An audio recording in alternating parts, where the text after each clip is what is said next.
Acts chapter 23.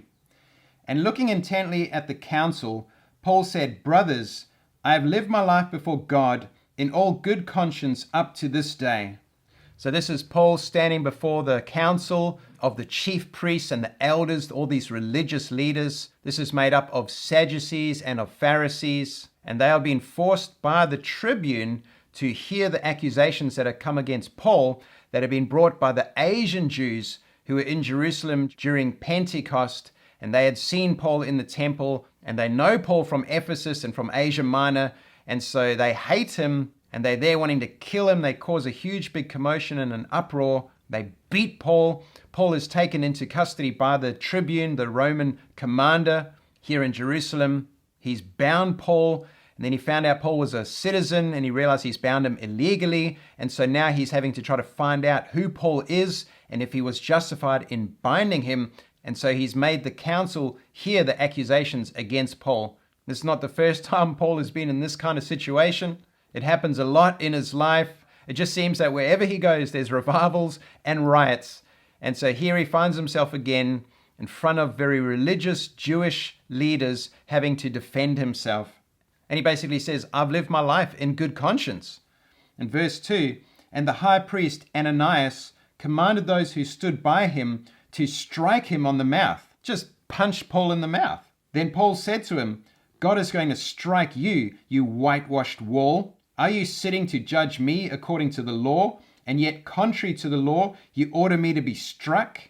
And so Paul knows the law, and he knows that this high priest is breaking the law. Paul doesn't know he's the high priest, and he calls him a hypocrite. Paul's saying, "No, I've acted in good conscience," but they're all accusing him of breaking the law. And yet here, this leader calls for Paul to be struck, which was breaking one of the commandments of Moses. And so Paul calls him a hypocrite, a whitewashed wall. And it's very similar to what Jesus called the Pharisees. He said, "You are like whitewashed tombs. On the outside, you look so righteous, but on the inside, you're full of death and corruption and hypocrisy." So Paul seemed a little bit angry. He's calling him on it. He's saying, "You're a hypocrite. You're judging me. What about you? You just broke the law." Verse 4, "Those who stood by said, 'Would you revile God's high priest?' And Paul said, 'I did not know, brothers, that he was the high priest. For it is written, you shall not speak evil of a ruler of your people.'" So here with Paul's statement, he's actually showing that he's innocent because he didn't know that he was the high priest. But at the same time, he's showing that he clearly also knows the law, and that he's not breaking the law and against the law, but actually in good conscience, he's done everything right. Verse 6, "Now when Paul perceived that one part were Sadducees and the other Pharisees, he cried out in the council, 'Brothers, I am a Pharisee, a son of Pharisees. It is with respect to the hope of the resurrection of the dead that I am on trial.' And when he had said this, a dissension arose between the Pharisees and the Sadducees, and the assembly was divided." So Paul is very sneaky here. He can see that the council is made up of Sadducees and Pharisees, and they are two groups of religious leaders, but they have big differences. And even though they have to work together, they are in some ways rivals. And they have different doctrines that really divide them. Pharisees believe in the resurrection. They believe in heaven and angels and the supernatural, whereas Sadducees don't believe in the resurrection of the dead. They don't believe in angels and the supernatural and the spiritual realm. And so Paul perceives this, he sees a huge big crack, and he drives a wedge in, and then he just lets them fight it out. So all of a sudden, it's not all of them coming after him, but it's them turning on each other. Verse 9, "Then a great clamor arose, and some of the scribes of the Pharisees' party stood up and contended sharply. 'We find nothing wrong in this man. What if a spirit or an angel spoke to him?'" So it's just funny how the Pharisees took Paul's side because he was a Pharisee, and all of a sudden now they're defending him and they're standing up for him. What happens if he is from God and an angel did speak to him? Paul was very sneaky what he did, and he just threw this bone into a pack of dogs, and he knew they wouldn't be able to help themselves. They just started attacking each other. And it wasn't this council that was accusing Paul, it was the Asian Jews that were accusing him, and it was the tribune who was trying to get to the bottom of the matter. Verse 10, "And when the dissension became violent, the tribune, afraid that Paul would be torn to pieces by them, commanded the soldiers to go down and take him away from among them by force and bring him into the barracks. They were literally having this huge big fight, and Paul was caught in the middle, and the tribune was afraid he was going to get torn to pieces, so they take him back into the barracks. Verse 11, the following night, the Lord stood by him and said, "Take courage, for as you have testified to the facts about me in Jerusalem, so you must testify also in Rome." So this shows that all of this actually is God's will. And this is a part of the commission and the promise that Jesus gave to Paul, that I'll bring you before kings and great leaders, and you will be a witness of me. But before all of this can happen, Paul has still got quite a journey ahead of him. But he has this incredibly encouraging word from Jesus saying, "Take heart, be encouraged. I am calling you to Rome." And so Paul can know that no matter what happens here with the Jews and with all of this violence and accusations, the Jews are not going to kill him here in Israel, but he is in fact going to end up taking the gospel to Rome. And so that would have been a great encouragement to Paul. Verse 12, when it was day, the Jews made a plot and bound themselves by an oath, neither to eat nor drink till they had killed Paul. There were more than 40 who made this conspiracy.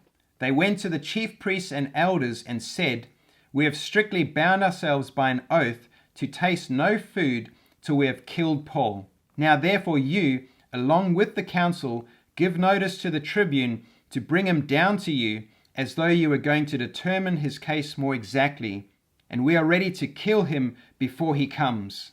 It's like, how can they still believe that they are serving God when they're doing this? This is just absolutely wrong. It's criminal. This is murder, and it's wicked. And they can't even see that. And here the council is most likely going to go along with it. But very clearly, Jesus is not with any of these religious people, because he has promised Paul that he's going to be okay and that he's going to take him to Rome. So he's not going to allow Paul to fall into the hands of these murderers. And so many times, whenever there was a plot against Paul, somehow God would reveal it to Paul, and Paul was able to escape. And so that's what's going to happen right here. Verse 16, now the son of Paul's sister heard of their ambush. So he went and entered the barracks and told Paul. So this is Paul's nephew, and we hear here that Paul had a sister. It's the first time we hear of Paul having siblings, but somehow Paul's nephew had found out about this plot. And so what a good boy. He goes and he tells Paul, and this is literally what saved his life. So whoever Paul's nephew is, I'd like to meet him in heaven one day. Verse 17, Paul called one of the centurions and said, "Take this young man to the tribune, for he has something to tell him." So he took him and brought him to the tribune and said, "Paul the prisoner called me and asked me to bring this young man to you, as he has something to say to you." The tribune took him by the hand, and going aside asked him privately, "What is it that you have to tell me?" And he said, "The Jews have agreed to ask you to bring Paul down to the council tomorrow, as though they were going to inquire somewhat more closely about him. But do not be persuaded by them, for more than 40 of their men are lying in ambush for him, who have bound themselves by an oath neither to eat nor drink till they have killed him. And now they are ready, waiting for your consent." So the tribune dismissed the young man, charging him, "Tell no one that you have informed me of these things." So the tribune hears about this ambush. Now obviously, if Paul was ambushed and killed while under the care of this tribune, it would not look very good for the tribune. At the same time, the tribune has bound Paul illegally, and so he's actually trying to find out if he was justified in doing this, so that possibly he can avoid getting in trouble, but also to find out if Paul is actually some kind of rebel leading a revolt against Rome. So he's still not exactly sure who Paul is, but he's not about to let this ambush take place, and he also wants to get to the bottom of who Paul is. Verse 23, then he called 2 of the centurions and said, "Get ready 200 soldiers with 70 horsemen and 200 spearmen to go as far as Caesarea at the 3rd hour of the night, and also provide mounts for Paul to ride and bring him safely to Felix the governor." And so he's basically put 470 soldiers around Paul to guard him as he's sending him off to Governor Felix, so that Paul can be dealt with there and avoid these crazy religious Jewish people who are trying to kill him. So the tribune is taking no chances here. And so he sends Paul with all these soldiers with a letter to Governor Felix. And he wrote the letter to this effect: Claudius Lysias, that's the name of the commander, the tribune, who's commanding all of these centurions and soldiers in Jerusalem. He gets his name mentioned in the Bible. Claudius Lysias, to His Excellency the Governor Felix, greetings. This man was seized by the Jews and was about to be killed by them when I came upon him with the soldiers and rescued him, having learned that he was a Roman citizen, and desiring to know the charge for which they were accusing him, I brought him down to their council.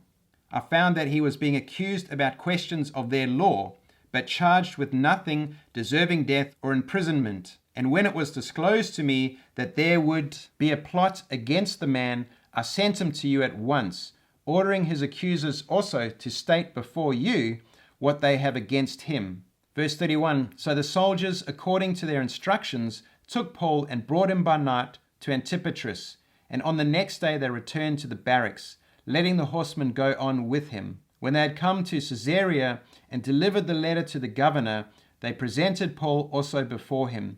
On reading the letter, he asked what province he was from, and when he learnt that he was from Cilicia, he said, I will give you a hearing when your accusers arrive. And he commanded him to be guarded in Herod's praetorium. And so here Paul has been delivered to Governor Felix, and Felix has agreed to give him a fair hearing. And so the Jews who have accusations against Paul will have to come from Jerusalem to Caesarea to present their case before Felix. And so this is going to give Paul a fair hearing because he's a Roman citizen, and it's going to protect him as well from any murderous plots. And all of this is a part of the will of God for taking Paul and the gospel before leaders, before kings, and to the Jews and to the Gentile nations. And so Paul is still on his way to Rome, but he's still got quite a way ahead of him. But the truth is, this is all a part of the plan of God.